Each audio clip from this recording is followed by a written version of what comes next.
Julie students, today we will study about population interactions.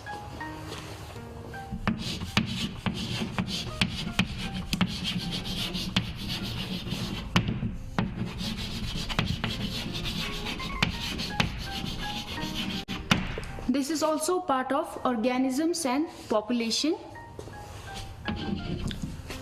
We all know that all the organisms interact with each other. They interact for food, they interact for shelter, and there is no organism in nature which lives in isolation. They all need one or more species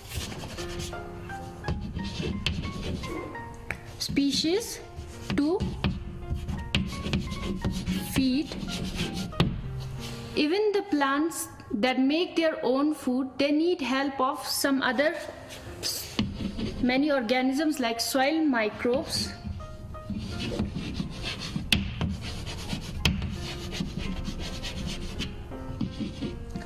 The plants also need pollinators to pollinate them.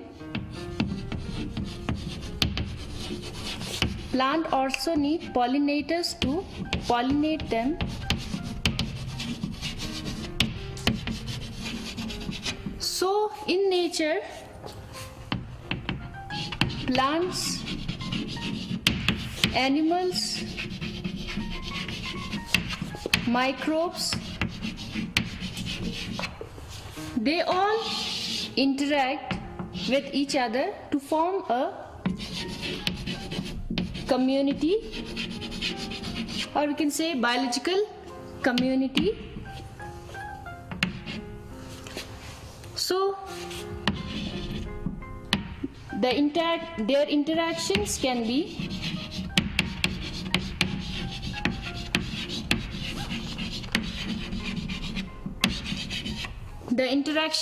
of different organisms can be beneficial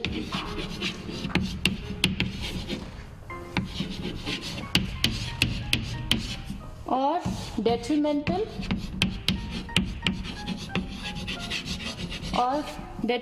or we can say harmful, or it can be neutral.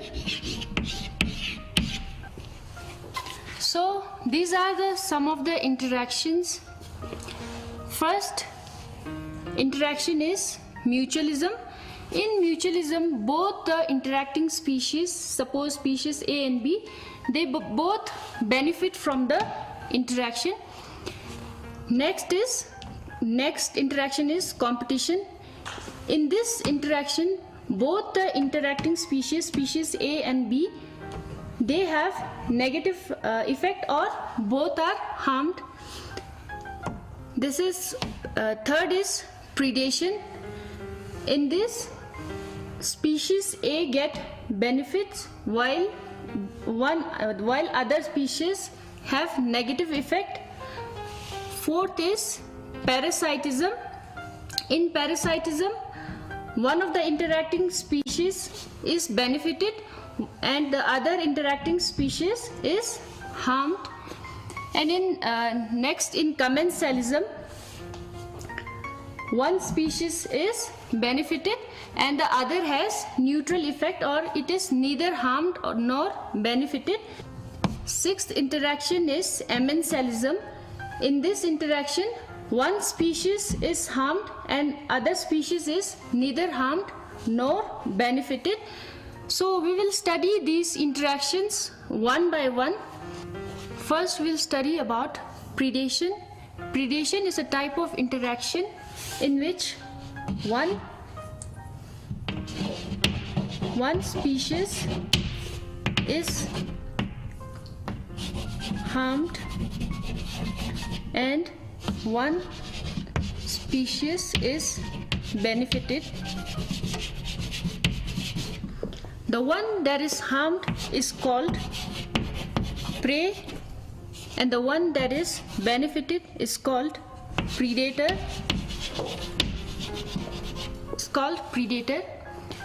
So these predators, they play a very important role in ecosystem. First, they act as channel for energy transfer through food chain. Now we'll see how they act as energy transfer. In a food chain, suppose there is a grass, or we can say some plants. That grass is eaten by a herbivore, and herbivore is eaten by a carnivore.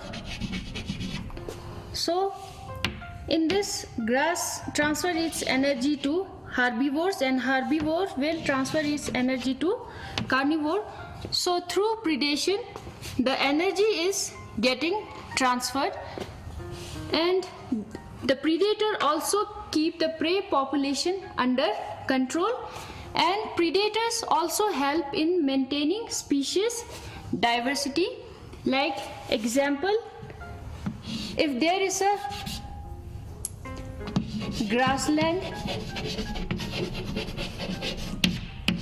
goat and tiger, if we remove the tiger, the goats will multiply and they will finish off the grassland.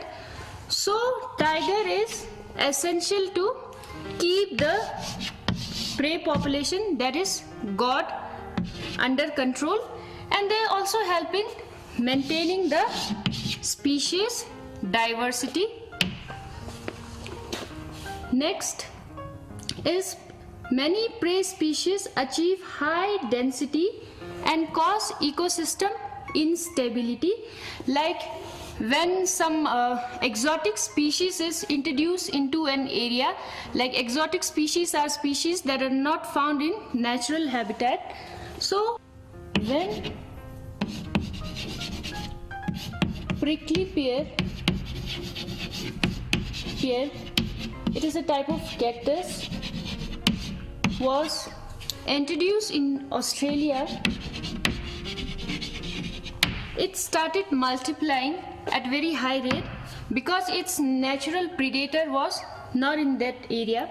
So to bring this under control, its predator, which is a moth, was introduced to bring this cactus under control. And sometimes when the predator is too efficient, it overexploits the prey. In such case, what happens is the prey get extinct. So when the prey get extinct, its predator will also get extinct. To avoid predation, the prey have certain adaptations or defense mechanism to protect itself from predation. Like insects and frogs, they camouflage.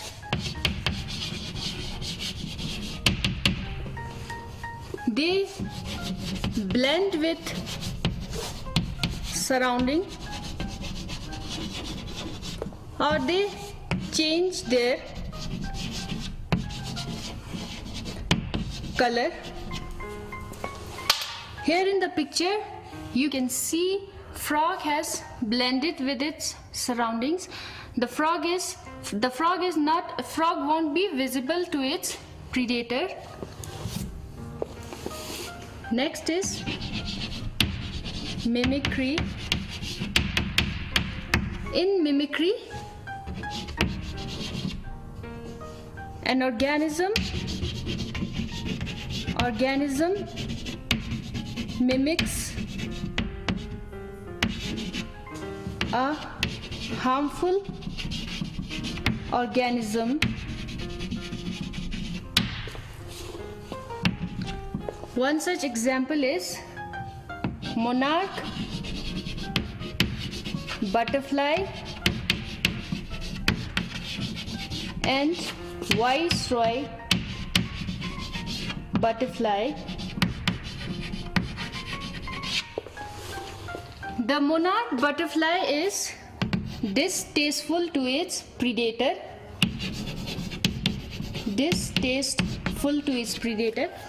क्योंकि they have certain chemicals in their body. They have certain chemicals in their body. So जो monarch butterfly का predator है, it is a bird. So this bird avoid monarch butterfly because of certain chemicals present in them. The viceroy butterfly is tasteful to its predator. So this viceroy butterfly mimics, or it try to look like monarch butterfly. Here in this picture we can see monarch butterfly and viceroy butterfly. Both the butterfly look same.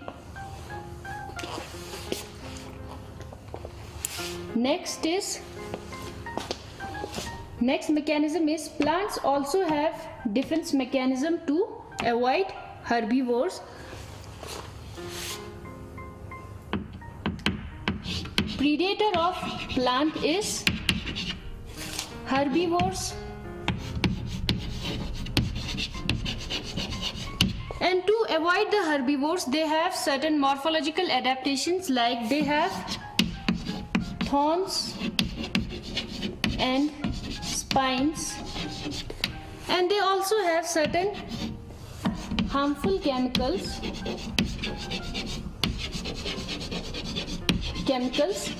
which make the herbivores sick when they eat the plants. So the herbivores, they avoid eating the plants. Next type of interaction we will study is competition.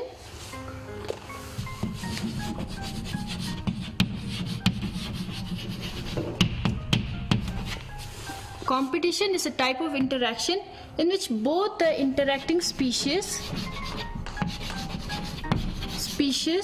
are harmed.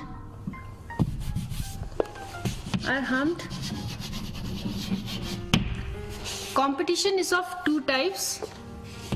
One is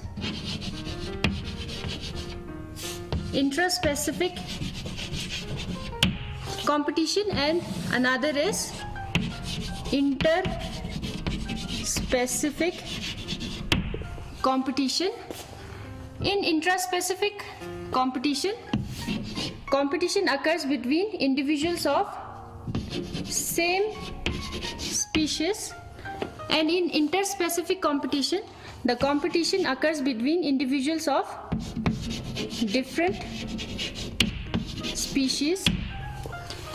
In nature, it is believed that competition occurs between organisms of same species, but this is not entirely true. We'll take an example to explain this. In South American lake,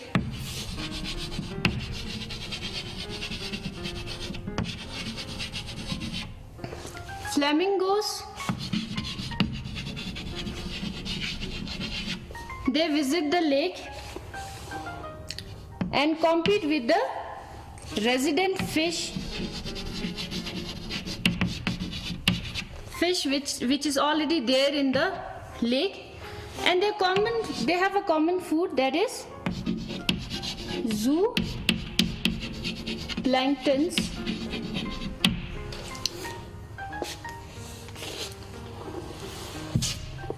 Here in this picture you can see flamingos.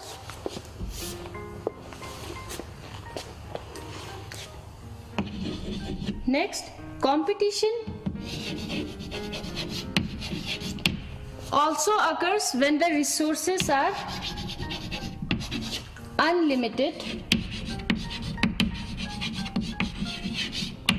Competition also occurs when the resources are unlimited.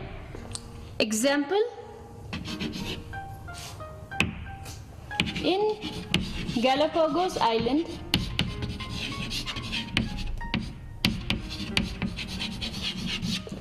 there is a tortoise called Abingdon tortoise, and when in Galapagos Island, when goats were introduced in that island, within a decade the Abingdon tortoise tortoise got extinct because the god has higher browsing efficiency than the tortoise. Here in this picture you can see how abundant tortoise looks like. When two closely related species compete for common resource,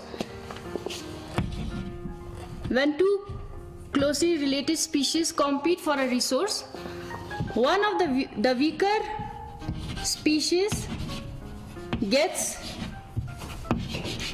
eliminated. The weaker species get eliminated. They cannot coexist, so the weaker species get eliminated. This is known as Gauss' principle of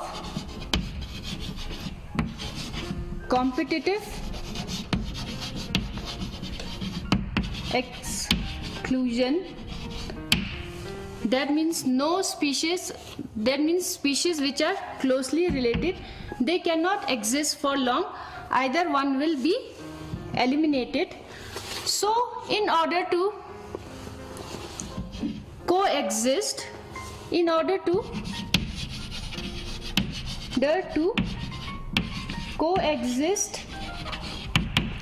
they partition the resources. In order to coexist, they partition the resources, like they change the feeding time, they also change the feeding habits. MacArthur showed that different species of warblers, they live on same tree and they partition the resources.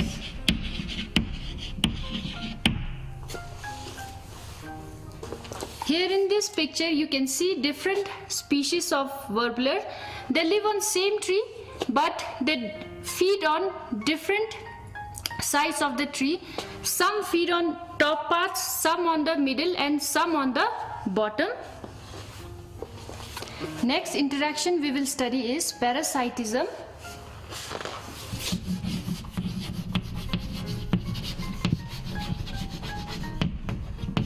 Parasitism is a type of interaction in which one species is benefited and other is harmed. The one which is benefited is called parasite. One harmed is called host. The parasites have evolved many adaptations to be successful with the host. So adaptations are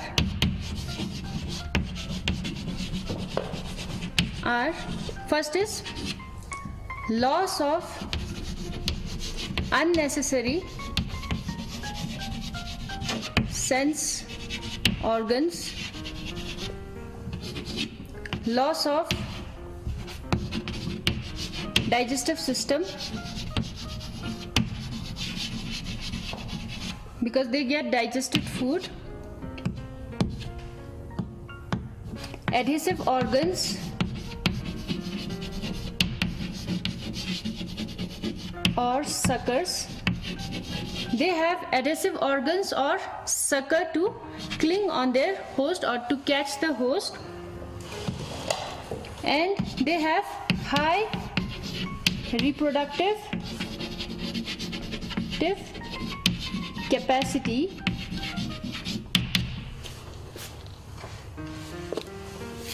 The parasites, life cycle of parasite is complex.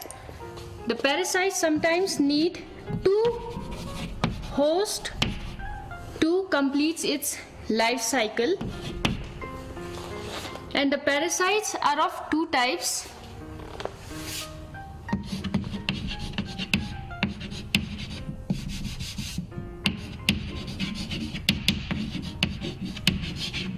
Two types.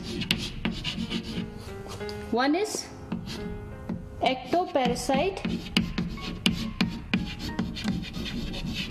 and other is endoparasite.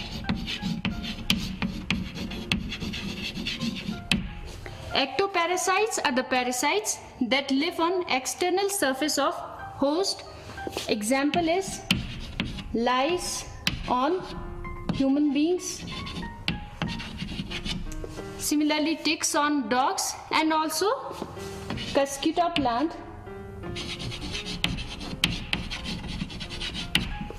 The Cuscuta plant derives its nourishment from the host plant.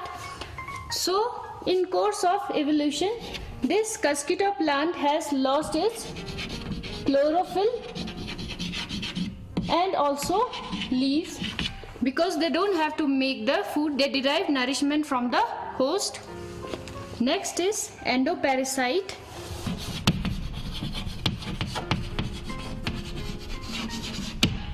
Endoparasites are the parasites that are found inside the host, like liver, kidney, lungs, etc. Example of endoparasite is tapeworm and liver fluke. So that's all for today. We will study rest of the interaction in next class, July.